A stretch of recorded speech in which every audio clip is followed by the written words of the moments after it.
If we want to reform the system, let us reform the system through a transparent budget process. Huwag yung turo dito, turo doon, kasi gulong-gulo na ang Pilipinas. Gulong-gulo na ang mga tao. Let's base our comments, our statements on facts.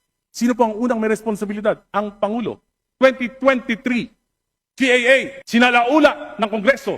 Binawasan ng pondo niya ng halos 300 bilyon. Hindi nangyari yan sa kasaysayan ng mga naging Pangulo sa Pilipinas. Pinabayaan niya, hindi siya kumibo. Yung kabinete niya, hindi kumibo. Specific yun. 2024, binawasan, sinalaula ng Kongresong ito, 500 billion. Binawasan ng President's budget, hindi kumibo ang Presidente, hindi kumibo ang ating mga kabinete. 2025, 473 billion, pati yung mga pondo para sa mga flagship projects ng Pangulo, inalis. Kaya na-delay na lahat ng mga proyekto. Hindi pa rin kumibo ang Pangulo. Hindi pa rin kumibo ang kabinete. Number one na may problema, command responsibility ang ating Pangulo.